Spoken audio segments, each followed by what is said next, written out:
Terima kasih Anda masih bersama kami di Berita Banten, dan bagi Anda yang baru saja bergabung, kami hadirkan kembali 3 berita utama pagi hari ini. Polisi kejar pelaku pengrusakan Pasar Kutabumi.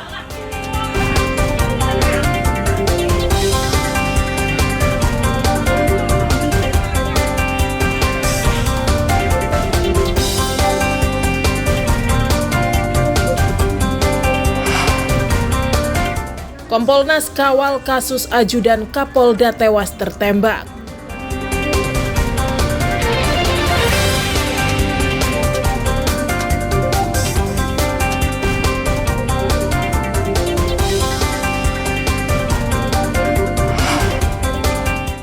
Kisruh pengelola stadion, Ketua Dewan minta bangunan dibongkar.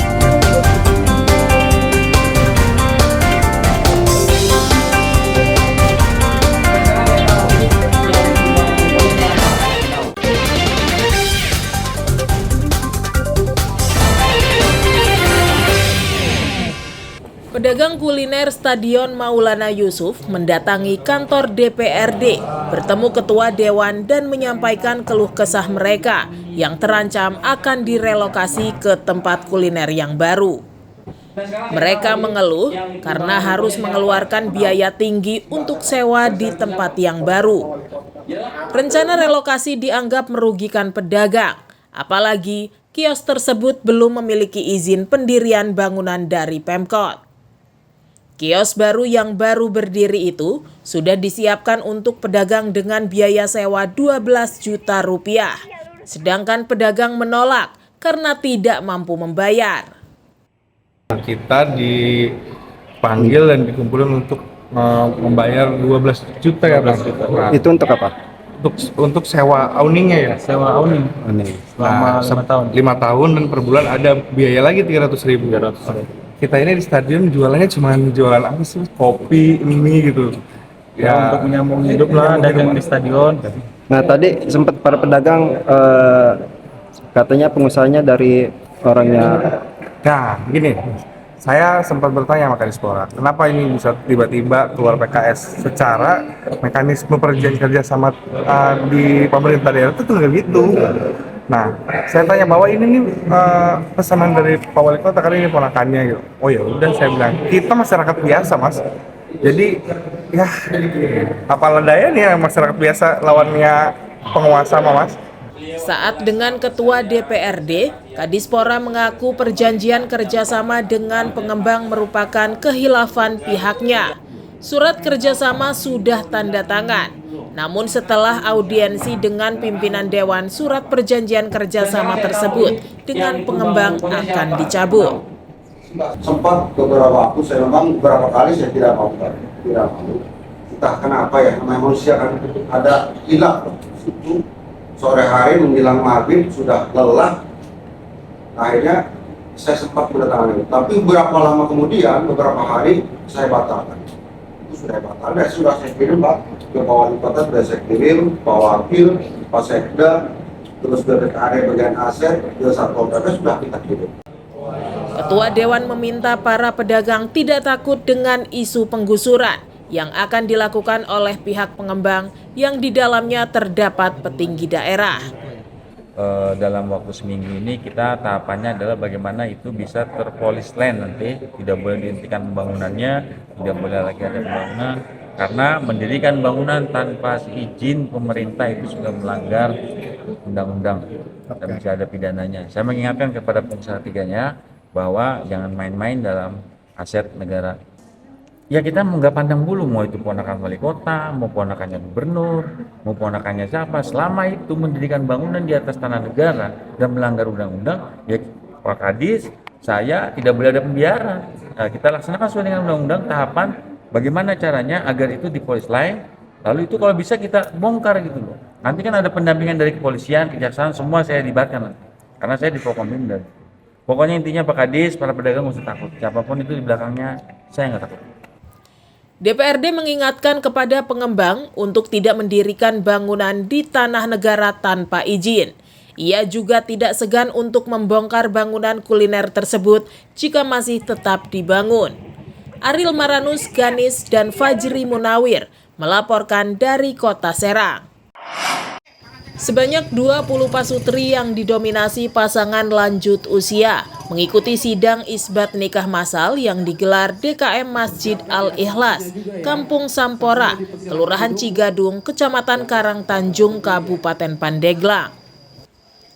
Dari 20 pasangan peserta isbat nikah massal, bahkan terdapat satu pasangan yang sudah menginjak usia 70 tahun dan telah membina rumah tangga selama 40 tahun.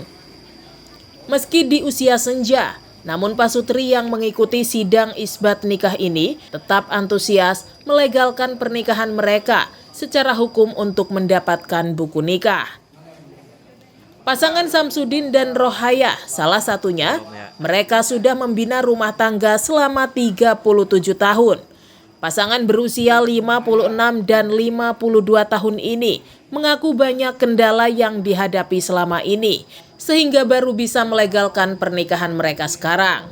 Namun Syamsuddin mengaku senang, kini pernikahan mereka tercatat secara hukum.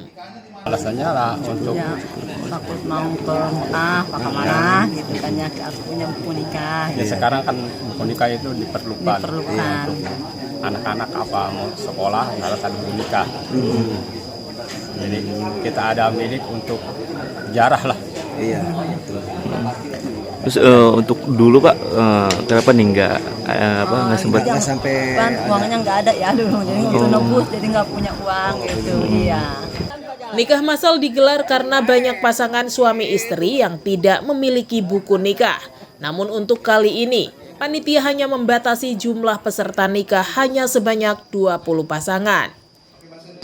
Berdasarkan hasil pendataan dari DKM, ternyata di sini banyak sekali yang belum memiliki buku nikah.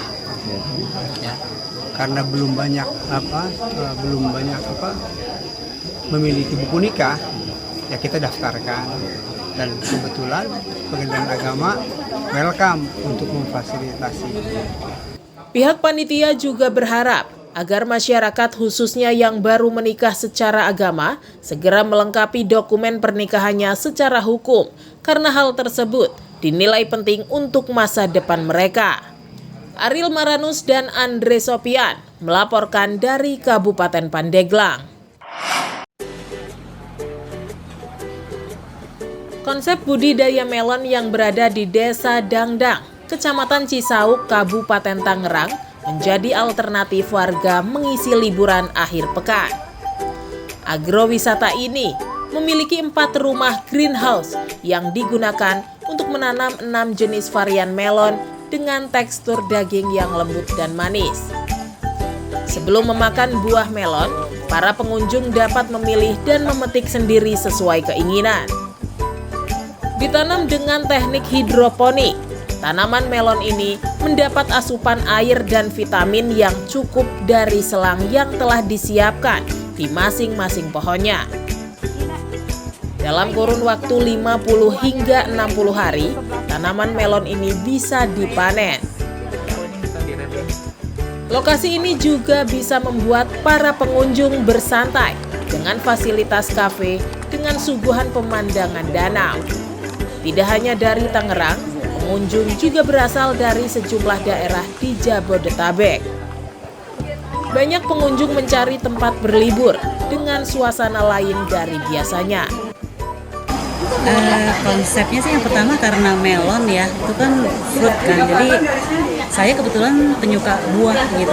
Terus katanya konsepnya juga tempatnya terbuka gitu dan bisa metik sendiri buahnya. Jadi kebetulan saudara saya juga pernah datang, jadi saya tertarik pengen berkunjung juga kemari. Dan ternyata wow, enak banget. Melonnya tuh benar-benar sampai basic nih, bisa dimakan sampai ke ujung-ujungnya. Sampai kalau yang biasa kita beli di pasaran kan itu paling cuma bagian atasnya doang yang manis, bawahnya keras nggak bisa dimakan gitu.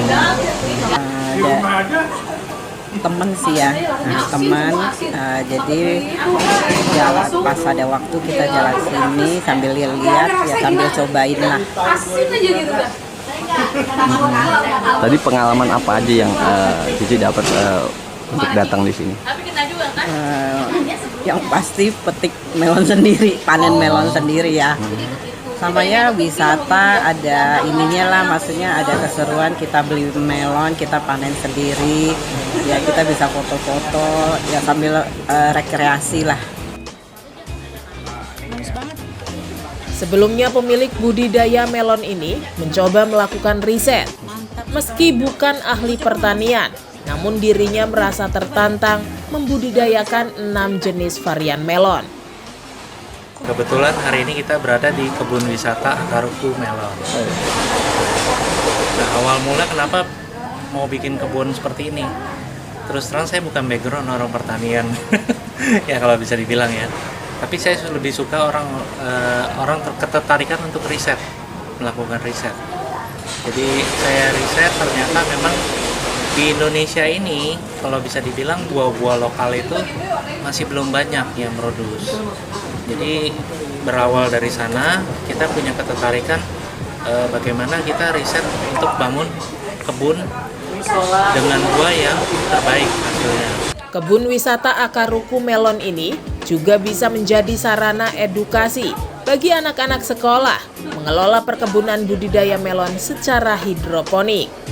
Ariel Maranus dan Taufik Saleh melaporkan dari Kabupaten Tangerang. Ya, informasi tadi mengakhiri berita Banten pagi hari ini. Saya Rusdi Maulana mewakili kerabat kerja yang bertugas mengucapkan terima kasih, selamat pagi dan sampai jumpa.